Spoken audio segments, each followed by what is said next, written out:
Vision Gran Turismo cars, perhaps the most divisive thing to ever happen to Gran Turismo in the last decade. Love them or hate them, it does seem that they're here to stay.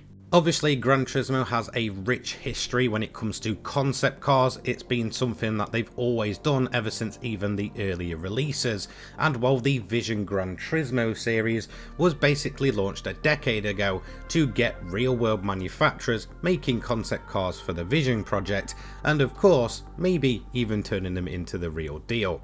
When it comes to the player base though, they are massively divisive. You've got players that absolutely love them for the fact that it is something that is typically exclusive to Gran Turismo and gives it that really unique feel.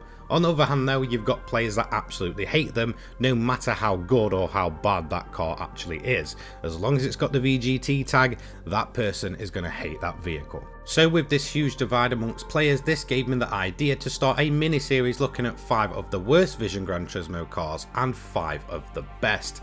This way, after a decade in the making, we can check out just how much of a colossal failure the Vision Gran Turismo project is, and well, what it's like when it's actually at its best. Quick little disclaimer before we do dive into the video though, this is my personal opinion. What I might find is the 5 worst or the 5 best might be completely different from yours, so be sure to sound them off in the comments below on what your opinion of the 5 best and 5 worst is.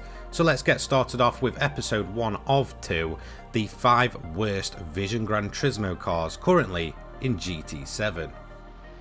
Starting us off at number 5, the Daihatsu Racing Jacket Vision Gran Turismo. Unfortunately, this car isn't actually necessarily bad in itself. It's actually showing off the main glaring design flaw with these VGTs when it comes to implementing them in game. There's just absolutely no way to use this car in a meaningful manner. In concept, this car is absolutely fantastic. It's all about what would happen to the K cars if you removed all the rules and turned it into a miniature little race car.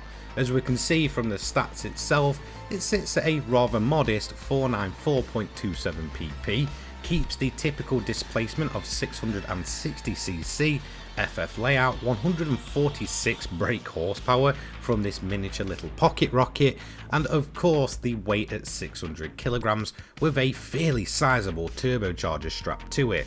A million credits, a bit on the pricey side, but this is the standard price point for every VGT, so I'm not really going to bring that into account.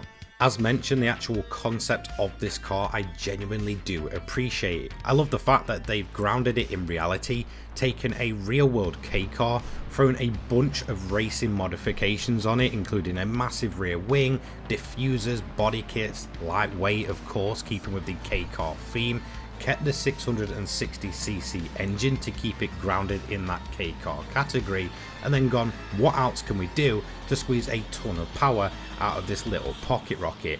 In reality, it should be absolutely incredible. Unfortunately though, when it's implemented to Gran Turismo 7, it shows off one of the glaring flaws with the Vision Gran Turismo project. There's just nowhere to actually use this thing. We do have the likes of the lightweight K-Cup in game, and this of course caters towards K cars, so you might instantly think, okay, the Copen, it's a K car, it should be eligible to race here, until you open up the event and realise that the car type is K car and the RJ doesn't class itself as a K car anymore. So you might think, okay, well that's kind of strange, but I'll go ahead and look elsewhere.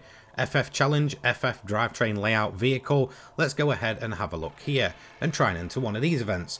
Nope, as you can see it's a racing car now, so unfortunately it doesn't qualify because it's not a road car. This isn't just exclusive to the Daihatsu Copen, but it does feel like such a great potential in a vehicle has been entirely wasted when it comes to Gran Turismo 7 with this car. It's absolutely fantastic in concept, it's grounded in reality, it's pretty crazy, but it has nowhere to be meaningfully used in game, and this is a problem across the board. It just seems to be absolutely even worse for the Copen, considering that the one place it could be used, which is the VGT trophy, it's so off the pace it would just absolutely get eaten alive. There's really nowhere to meaningfully use this car in a proper sense to have it competitive and actually have fun races. So there we go. Number 5, unfortunately, the Daihatsu Copen Racing Jacket Vision Gran Turismo.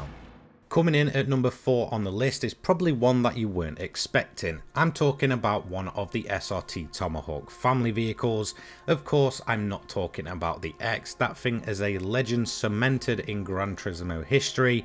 I'm talking about the long forgotten SRT Tomahawk GTS-R Vision Gran Turismo car. The forgotten Tomahawk, I like to call it. Again, the typical price point of 1,000,000 credits, we're not going to touch on that. And in terms of the stats, it should be absolutely crazy. 1164.52 pp, 7000 cc for displacement, 4-wheel drive, 1450 brake horsepower, 663 kilograms, so actually the lightest of the bunch.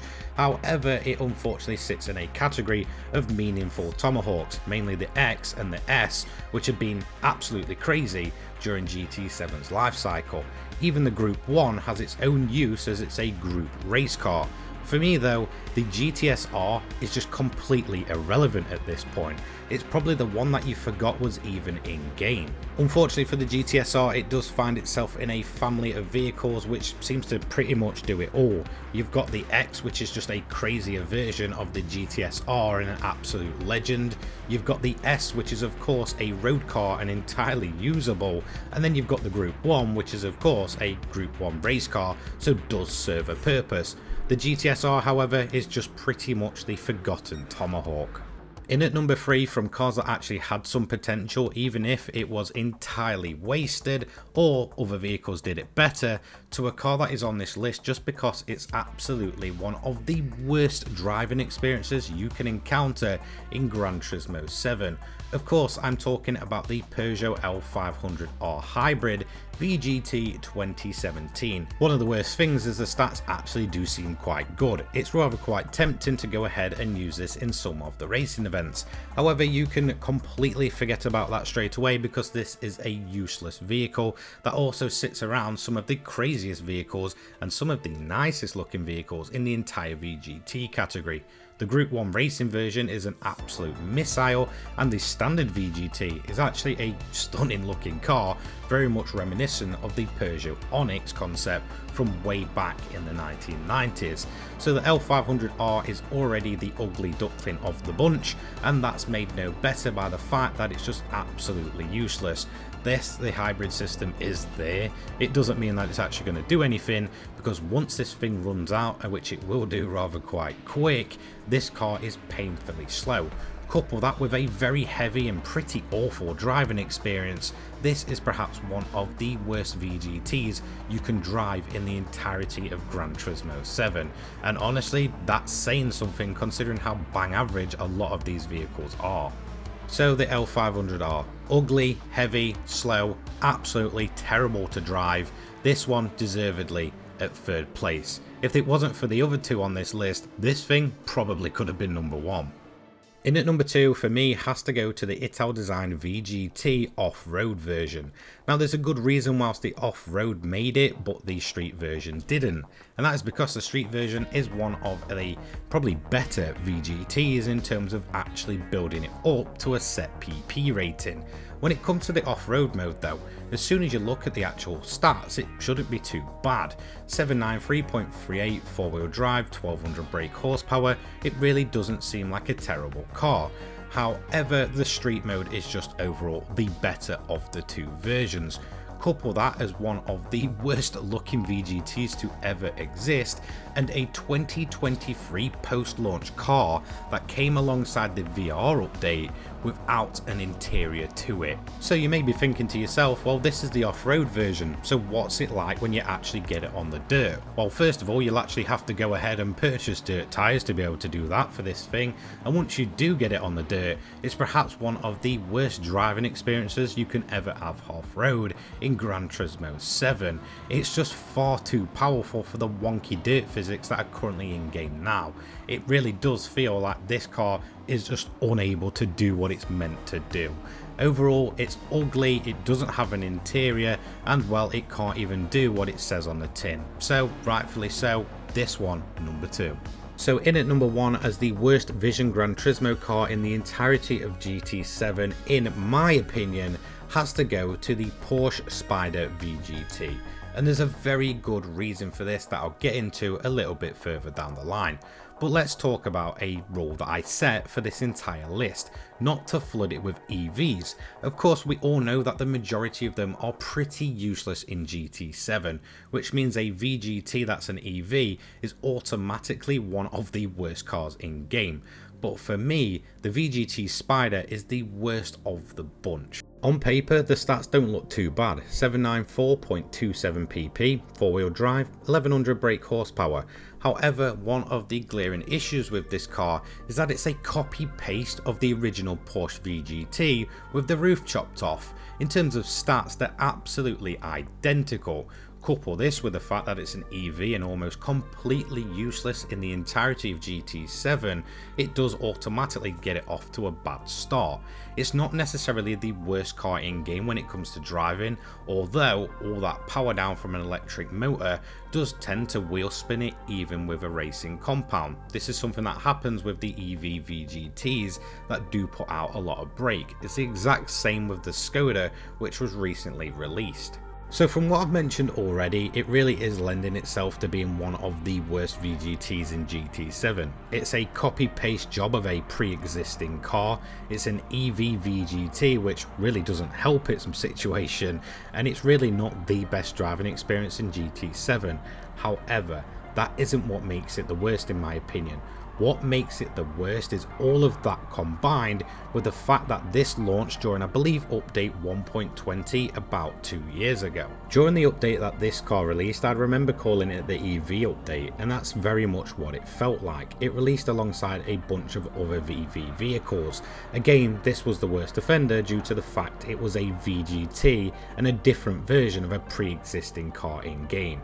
The game itself was also missing a bunch of key features and was in a very lackluster state. Things like selling cars, buyable engine swaps, all that stuff just wasn't in game. It was in a pretty poor state, and then you've got Polyphony hyping up the release of the VGT Spyder, which is just the exact same copy-paste job with its roof chopped off of a pre-existing car. It almost felt like Polyphony were just being as lazy as they could possibly be and as sleazy as they could possibly be, hyping up this absolute dreadful car. And still to this day, I've never forgiven it for it. So for me, not only is it probably the worst VGT in GT7, it's probably the worst car in the entirety of the game as well, just for what this car represented at the time and just for the state that the game was in, whilst Polyphony were over there hyping up this pretty lackluster release of a vehicle. So yeah, on paper it's really just not that good and pretty lackluster, but what makes it even worse was just the release time frame. When this car released, Gran Turismo 7 at its core was probably at its lowest point the franchise has ever been, and along come Polyphony hyping up this thing as if it's something special, just to really ignore what players wanted and ignore the core issues that at that time were completely missing from the game. This car to me represents the lowest point the Gran Turismo franchise has ever been, and I don't think I'll ever forgive it for that. So there we go, that is the 5 worst VGTs in Gran Turismo 7. Of course I'll be doing the 5 best as well, so at least we can shine a bit of positive light on these very controversial vehicles. Anyway, let me know your 5 worst down below. Thank you so much for watching, take care guys, peace.